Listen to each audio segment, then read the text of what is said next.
Hello, my geeks, freaks, and my peeps. Welcome back to my YouTube channel. Welcome to my YouTube channel. My name is Kels, and today, guys, we are playing the Snow Person. The Awakening.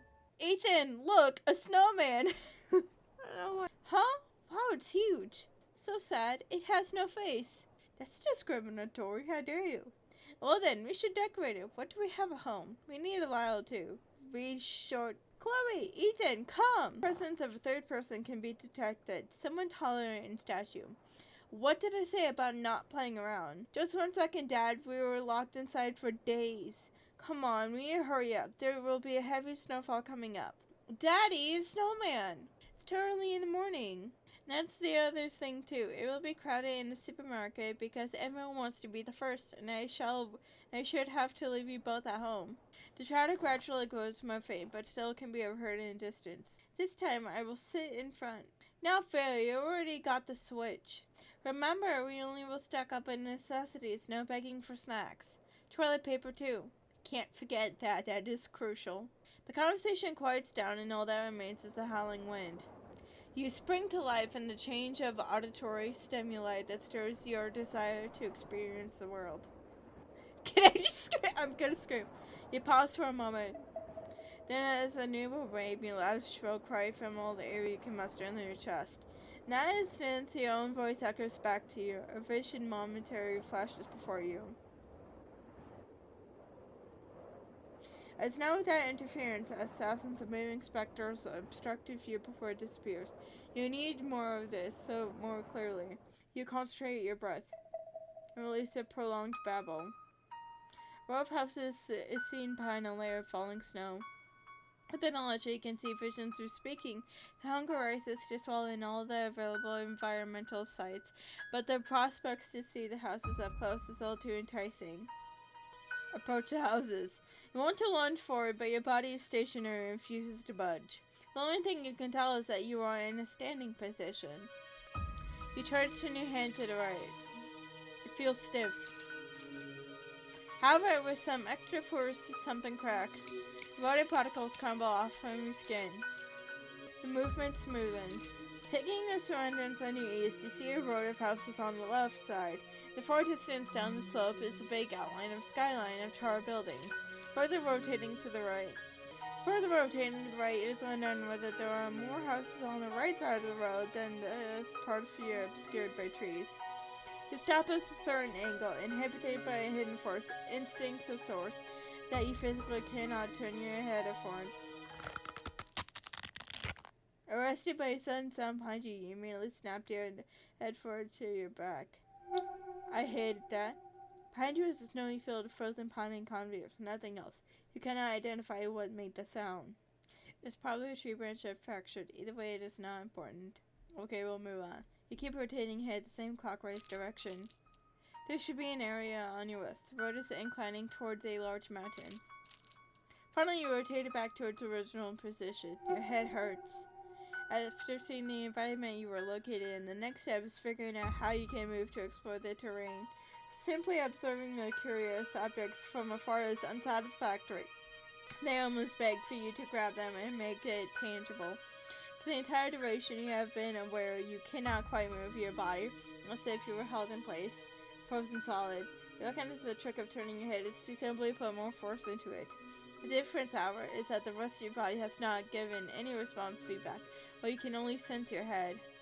That round bloated lump, which is where your entire life energy is congealed, and it began to get cramped. You look downward to perceive your true form. It refuses to shift lower. You are snow. No sights of limbs or even a torso. I mean, you kind of have a torso, but you do have a body. But instead of the multitudinous presses of snowflakes on your skin extended to a larger surface beneath the head. The ticklish sensation can be traced downwards. Your skin stretches around the swollen shapes with roughly the same circumference. That part may be inner, but at least it exists. Who is whispering? Then on cue, the pressure inside your head has to escape. The energy bursts out and forcefully disperses via the recently mapped anatomy. One by one, the next in line breaks, so overflow your soul into a larger whole. This instance, your entire limbless body has been animated. You're testing your mobility by performing a slight wedge.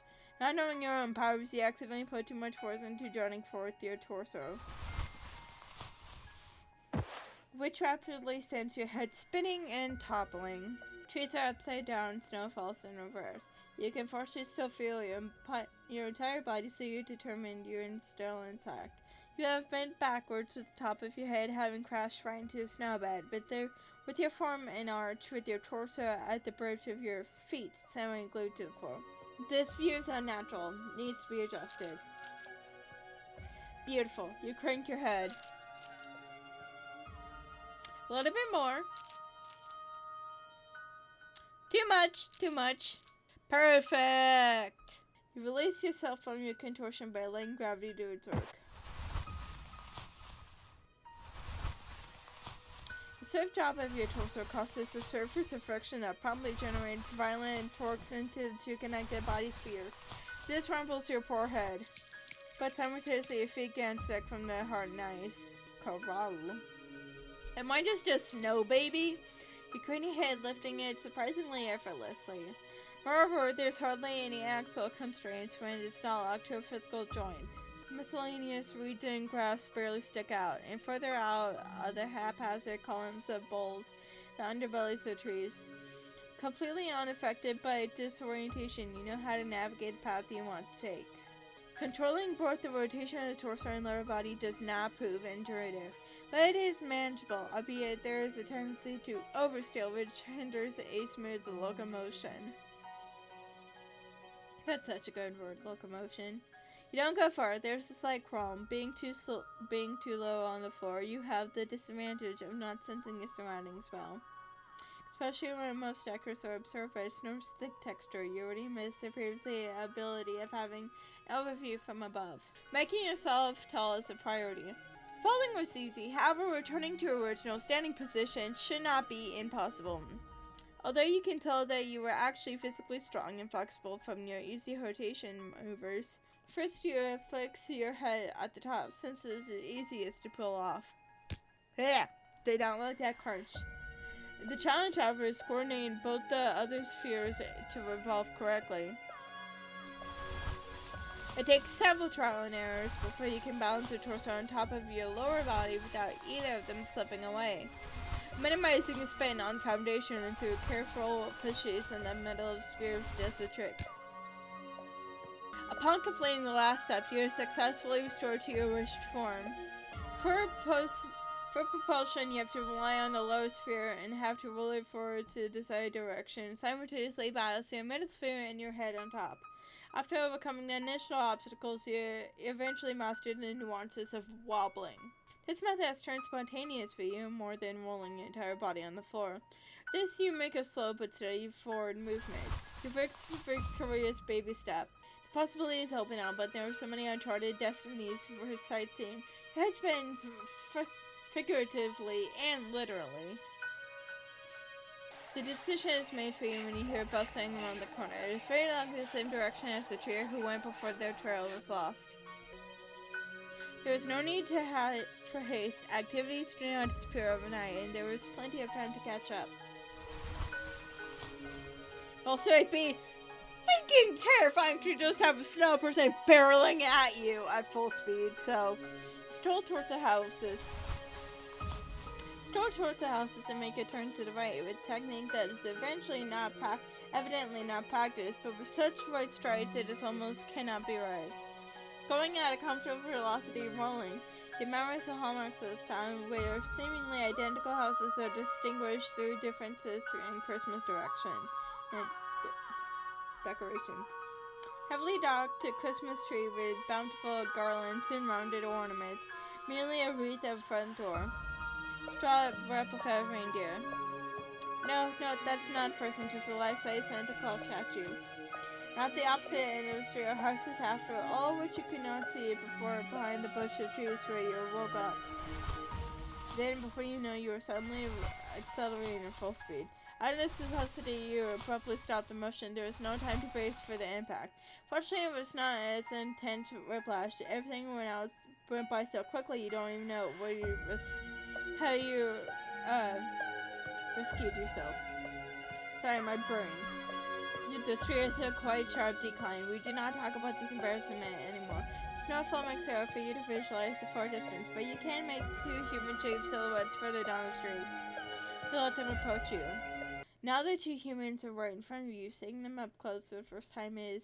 You stay quiet as nothing comes to your mind, really.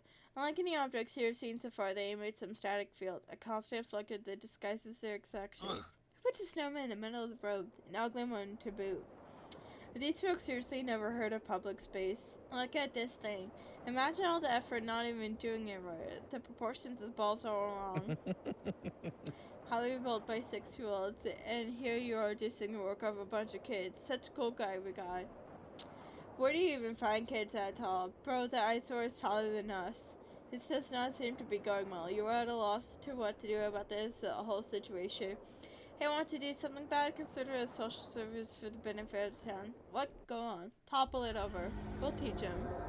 Want to help? Nah, I won't talk about your stupid shit. Do it yourself when you make such a fuss about it. But I bet you're too weak to do it anyway. But didn't you fire at? Shut up! One push and it's down. You have to see about that. Watch closely.